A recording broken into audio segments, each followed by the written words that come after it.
2021 पासून या वाल्मिक कराड आणि धनंजय मुंडेंनी मला छळलेलं. माझ्या 70 वर्षाच्या आईवरती गुन्हे दाखल केले, माझ्या वडिलांवरती गुन्हे दाखल केले, माझ्यावरती गुन्हे दाखल केले. 2024 ला मी आत्महत्या करायला मजबूर झालो. म्हणजे मी ही सुसाईड नोट लिहिली होती. सुसाईड नोट लिहिताना मी याच्यामध्ये हाही उल्लेख केलेला आहे की मी ह्या प्रकार समाजातल्या प्रतिष्ठित लोकांच्या कानावर घातलाय. त्यामध्ये त्यांना सुद्धा सांगितलंय की धनंजय मुंडे आम्हाला त्यावेळेस मला सांगितलं की तू राजकारण सोड आणि व्यवसायाकडे लक्ष दे, या ताकदीच्या पुढे तू टिकणार नाही. माझ्याकडून वाल्मिक कराडनी माझ्या जवळच्या माणसाचे मी मध्यस्थी असताना काही पैसे घेतले होते. त्याच्या रेकॉर्डिंग आहेत, त्याच्या चॅटिंग आहेत, त्या सगळ्या मी तुम्हाला देणार आहे. म्हणजे या लोकांनी वंजारी समाजातला कुठलाच माणूस हा स्वतःच्या पायावर उभा राहणार नाही किंवा स्वतःच्या ताकदीवरती उभा राहणार नाही अशा पद्धतीची व्यवस्था ही त्या काळामध्ये नावाचे. त्यांनी एक जमीन घेतली होती, ती जमीन त्यांनी पूर्ण प्रक्रिया करून घेतली होती, कायदेशीर प्रक्रिया पूर्ण, आजही ते कोर्टामध्ये पेंडिंग आहे. पण तो आघाव नावाचा एक अधिकारी होता इथे. त्या आघावने अनेक देवस्थानाच्या जमिनीचे घोटाळे केले होते आणि त्या आघाववरती प्रेशर करून त्या डॉक्टर सूर्यवंशीला ही जमीन घेऊ द्यायची नाही याच्यासाठी ते प्रेशराईज करत होते. सूर्यवंशी माझ्याकडे आले, मी त्यांना फोन केला, त्यांनी सांगितलं की हा विषय आपण मिटवून टाकू. मिटवण्यासाठी त्यांनी पैशाची मागणी केली. डॉक्टर म्हणले मला काही त्रास नको, मी सामान्य माणूस आहे, त्यांना पैसे देऊन टाकू आणि आपण आपलं जमिनीचा व्यवहार पूर्ण करू. त्यानंतर त्यांनी वाल्मिक कराडला माझ्या हाताने 25 लाख रुपये दिले आणि 25 लाख रुपये दिल्यानंतर हे डॉक्टर सोमवंशी मला बोलतायत, सर झाले का, सर बोललात का आगाव साहेबांना, किती वाजता परळीला जायचंय, कुठपर्यंत आलात सर. ही मिरजकर मॅडमने तिची स्थगिती ऑर्डर दिली, ती स्थगिती ऑर्डर आहे. माझे पैसे आज काही करून वाल्मिक अण्णाकडून परत आणा. मी माझे प्रकरण हायकोर्टमध्ये दाखल केलेलं आहे. हे कोण म्हणताय, डॉक्टर सोमवंशी म्हणतायत. मी वाल्मिक कराडांना वारंवार फोन केले, सर आपण बोलल्याप्रमाणे वाल्मिक अण्णाकडे 25 लाख रुपये त्यांचा माझ्या जमिनीशी काहीही संबंध नसताना केवळ सत्ता त्यांच्या हातात आहे व तुम्ही मध्यस्थी होतात म्हणून दिले. आपले काम झाले नाही सर, पैसे परत द्यायला पाहिजेत. मी माझ्या मुलीच्या लग्नाकरता एफडी केली होती, ती तोडून मी पैसे दिले, कृपया मला काय ते सांगा. सर आज काही करून माझे पैसे वाल्मिक अण्णाकडून घेऊन या. हे आलेले मेसेज आहेत. वाल्मिक अण्णांना फोन न करता सरळ परळीला या, मी येतो, आज काही करून पैसे आण. गुड मॉर्निंग सर, मला पैशांची अत्यंत गरज आहे, 10 तारखेपर्यंत थांबणे जमणार नाही. ही मला वाल्मिक कराडने दिलेली तारीख होती की मी 10 तारखेला पैसे देतो. जमणार नाही तरी वाल्मिक अण्णाकडून लवकर व्यवस्था करा, माझी मानसिक स्थिती खराब होत आहे, मी काहीही म्हणजे काहीही झाले तरी माझे पैसे सोडणार नाही. आज ना उद्या करून माझे पैसे बुडवण्याचा बेत असेल तर अंगलट येईल म्हणावं. म्हणजे हे डॉक्टर सोमवंशी मला बोलतायत. पैसे कुणी घेतलेत, वाल्मिक कराडनी. त्याच्यानंतर माझ्यावरती एक केस केली त्यांनी. ती केस अशी होती की माझ्यासोबत काम करणारा एक कार्यकर्ता, त्या कार्यकर्त्याची गाडी मी वापरली आणि त्या गाडीचं 18 लाख रुपये भाडं माझ्याकडे पेंडिंग आहे. आता ती जी गाडी त्याच्यामध्ये दाखवली त्या कार्यकर्त्याच्या कधीच नावावर नव्हती. बरं जी दाखवली त्या गाडीची एकूण किंमत 1.5 लाख रुपये, एकूण किंमत त्याची 1.5 लाख रुपये आणि 18 लाख रुपये भाडं माझ्याकडे आहे. आणि त्याच्यामध्ये माझी आई, माझे वडील आणि माझी पत्नी यांना आरोपी केलं. आता तो जो केस करणारा पोरगा आहे त्या पोराचा डीपी आहे वाल्मिक कराडचा. त्याच्या अगोदर त्या पोराचा देव म्यूट. अचानक देव बदलला, वाल्मिक अण्णा कराड त्याचे जेव झाले. त्यानंतर त्याला एक जुनी फॉर्च्युनर गाडी दिली MH150101 नावाची. आजही चेक करा ही परळीच्या कुणाच्या नावावर आहे. म्हणजे माझ्यावरती एक गुन्हा दाखल करायला त्या पोराला फॉर्च्युनर गाडी दिली. त्यानंतर मग मी वंजारी समाजाचा नाहीये का, मीही वंजारी समाजाचा आहे. धनंजय मुंडे साहेबांनी ज्यावेळेला गोपीनाथराव मुंडे साहेबांना सोडलं त्यावेळेला एकमेव व्यक्ती त्यांच्यासोबत गेली ज्याला समाजामध्ये थोडासा मान आहे, ते पाटोद्याचे आप्पासाहेब राग. आप्पासाहेब राग त्यांच्यासोबत गेले. धनंजय मुंडेंच्या बेरजेच्या राजकारणामध्ये अनेक वेळेला आप्पासाहेबांनी त्यांच्या राजकारणाचा बळी दिला. अचानक पोलीस तिथं जातात, पोलीस तिथं जाऊन चेक करतात. आप्पासाहेब राग हे जे घर आहे भगवान बाबाचं मुक्कामाचं घर आहे. माळकरी माणूस आहे, अतिशय चारित्र्यवान माणूस आहे आणि त्यांच्या हॉटेलमध्ये गांजा ठेवला पोलिसांनी. या लोकांनी ठेवला, पोलीस गेले आणि आप्पासाहेब राग आणि त्याच्या मुलावरती NDPS ची केस करायची. मग आप्पासाहेब राग वंजाऱ्याचा नाही का, त्यावेळेला जात बदनाम होत नाही. माझ्या हॉटेलवरती मुलं पाठवायचे, माझ्या लोकांना मारहाण करायची, मी जे इन्स्टिट्यूट चालवतोय तिथं लोक पाठवायचे. मग ह्या वेळेला जात बदनाम होत नाही का? बाळा बांगरच्या विषयामध्ये सुद्धा बाळा बांगरला अतिशय वाईट पद्धतीनं ट्रॅप केलं. बाळा बांगरला जवळ घेतलं आणि जवळ घेऊन बाळा बांगरला संपवण्यासाठी प्रयत्न केले. बाळा बांगरच्या संस्था यांना हडप करायच्या होत्या. बाळा बांगरच्या संस्था हडप करण्यासाठी बाळा बांगरला प्रेशराईज केलं. बाळा बांगरच्या वैयक्तिक आयुष्यामध्ये आले आणि वैयक्तिक आयुष्यामध्ये येऊन बाळा बांगरला त्रास दिला.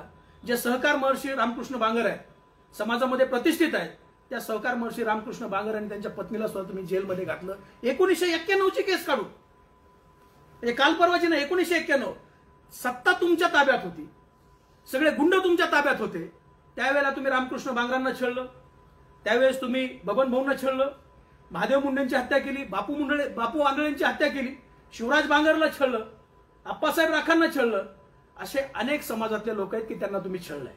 आणि मग तुम्ही आज सांगताय की माझी जात बदनाम झाली. आदरणीय धनंजयजी मुंडे साहेब, जात कुणी बदनाम केली नाही. जात तुमच्यामुळं आणि वाल्मिक कराडमुळं महाराष्ट्रामध्ये बदनाम झाली. आणि तुमचे काही 2-5% लोक आहेत रीलजीवी आणि तुमचे लाभार्थी. आता प्रेस घेतल्यानंतर ते सुद्धा आमची बायको, आमची बहीण, आमची मुलगी, आमची आई अतिशय घाणेरड्या पद्धतीने शिवाय देतात, अतिशय घाणेरड्या पद्धतीने बोलतात. म्हणजे धनंजय मुंडे साहेबांनी आपल्या कार्यकर्त्यांना आवरावं की आम्ही प्रश्न विचारतोय महादेव मुंडेंची हत्या कोणी केली म्हणून, आम्ही प्रश्न विचारतो की बापू आंधळेची हत्या कोणी केली म्हणून, आणि तुम्ही आमच्या आई बहिणीवरती शिव्या देताय, आमच्या पत्नीवरती शिव्या देताय. या पद्धतीचं हे जे सामूहिक ट्रोलिंग आहे ते धनंजय मुंडेंनी थांबावं.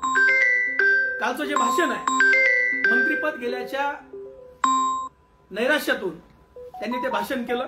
अनेक शेरोशायरी त्यांनी मारल्या. स्वर्गीय महादेवजी मुंडे जे आहेत, त्या महादेवजी मुंडे यांच्या प्रकरणामध्ये आम्ही काही दिवसामध्ये आदरणीय मुख्यमंत्री महोदयांची भेट घेणार आहे आणि भेट घेऊन आम्ही त्या ठिकाणी SIT आणि CIDची मागणी करणार आहे. त्याच्यानंतर आता ही जी लोक आहेत, मग अगदी महादेव मुंडे असतील, बापू आंधळे असतील, शिवराज बांगर असेल, बाळा बांगर असेल, सहदेव सातबाई असेल, नेरकर असेल, गित्ते असेल, बबन भाऊ गित्ते असतील, महादेव गित्ते असतील, या सगळी लोक आम्ही वंजारी समाजाची आहेत. आणि मी जाहीर आव्हान केलेलं आहे की तुम्ही भगवानगडावरती या, भगवान बाबाच्या समाधीवरती हात ठेवा, आईच्या डोक्यावर हात ठेवा, आम्ही ठेवतो, आणि तुम्ही खरंच सांगा की बापू आंधळेची हत्या बबन भाऊ गित्तेंनी केली आहे. मी बापू आंधळेच्या कुटुंबाला सुद्धा आव्हान करणार आहे की तुम्ही आता कुणाच्या दबावाखाली राहिलं नाही पाहिजे, तुम्ही सुद्धा बाहेर पडलं पाहिजे, न्यायाच्या या लढाईमध्ये सामील झालं पाहिजे. माझ्या एका अकाउंटवरती फेसबुकच्या बापू आंधळेच्या पत्नीच्या नावाने असलेल्या एका अकाउंटवरती खूप बोलकी अशी एक कमेंट आली आहे. त्या कमेंटमध्ये त्याच्यामध्ये दीपाली बापूराव आंधळे नावाचं अकाउंट आहे. आता हे खरं खोटं आहे ते आपल्याला तपासावं लागेल, पण त्याच्यामध्ये ती आमची भगिनी म्हणते, योग्य वेळ आल्यास सर्व गोष्टी समोर येतील. मीडियावाले पैसा आणि सत्याच्या पुढे, माफ करा त्यांनी जे लिहिलंय ते वाचतो, मीडियावाले पैसा आणि सत्याच्या पुढे जाऊ शकत नाहीत, त्यामुळे त्यांनी यामध्ये दखल घेतली नाही. ही बापू आंधळेच्या पत्नीच्या नावाने असलेल्या इंस्टाग्राम अकाउंटवरून माझ्या व्हिडिओवरती मी जेव्हा बापू आंधळेला न्याय मागणी केली त्यावरती त्यांनी दिलेली ही प्रतिक्रिया. मी बापू आंधळेच्या कुटुंबाला सुद्धा विनंती करणार आहे, तुम्ही बाहेर आलं पाहिजे. स्वर्गीय महादेवजी मुंडे साहेब, महादेवजी मुंडेंचं कुटुंब ज्या धैर्यानं, ज्या ताकदीनं लढतंय, ज्या धैर्यानं ते या सगळ्या गोष्टीचा सामना करतायत, तुम्ही सुद्धा या सगळ्या गोष्टीचा सामना केला पाहिजे. धनंजयजी मुंडे साहेब, जात ही तुमच्यामुळे बदनाम झाली, तुमच्यामुळं, वाल्मिक कराडमुळं, आणि तुमचे काही 5% लाभार्थी आहेत ना, या लाभार्थ्यामुळे अखंड महाराष्ट्रामध्ये, देशामध्ये माझा वंजारी समाज हा आरोपीच्या पिंजऱ्यात उभा आहे. त्याला तुम्ही आरोपीच्या पिंजऱ्यात उभा केलाय. माझी जात खंडणी घेत नाही, माझी जात कुणाचा खून करत नाही, माझी जात कधीच कुणावरती अन्याय करत नाही. माझी जात ही ऐश्वर्य संपन्न संत भगवान बाबाच्या विचाराने आणि छत्रपती शिवाजी महाराजांच्या विचाराने चालणारी जात आहे. बाबासाहेबांच्या संविधानाला मानणारी आम्ही माणसं आहेत. हा तुमचा जो उद्योग आहे तो तुम्ही जातीच्या माथी मारू नका. तुम्ही जे उद्योग केलेत ते तुम्ही स्वतःसाठी केलेत. म्हणजे तुम्हाला राजकारणात आडवे येत आहेत म्हणून काही लोक मारलेत, तुम्हाला राजकारणात आडवे येत आहेत म्हणून लोकांना तुम्ही खोट्या केसेसमध्ये गुंतवलाय. परंतु तुम्ही आता जातीच्या आडी होऊ नका, आता जातीच्या पाठीमागे लपू नका. तुम्ही तुमच्या पद्धतीनं केलाय, तुम्ही स्वतःसाठी केलाय. आणि ही जी जातीतली माणसं आहेत ही सगळी, या जातीतल्या माणसावर केलेल्या अन्यायाबद्दल धनंजय मुंडे साहेब तुम्ही बोललं पाहिजे. कालचा समाजाचा मेळावा होता, त्या समाजाच्या मेळाव्यामध्ये एखादा ब्र शब्द तरी स्वर्गीय महादेव मुंडे यांच्या न्यायासाठी निघणं अपेक्षित होतं. म्हणजे मनोजदादा जरांगे पाटील हे ज्यांना तुम्ही शिव्या घालताय, ज्यांना विरोध करताय, ते आमच्या ज्ञानेश्वरताई मुंडेला न्याय देण्यासाठी परळीमध्ये आलेत, मुख्यमंत्र्यांशी भेटतायत, येणाऱ्या काळामध्ये आंदोलन सुद्धा ते करणार आहेत, आम्ही सगळे सोबत आहेत.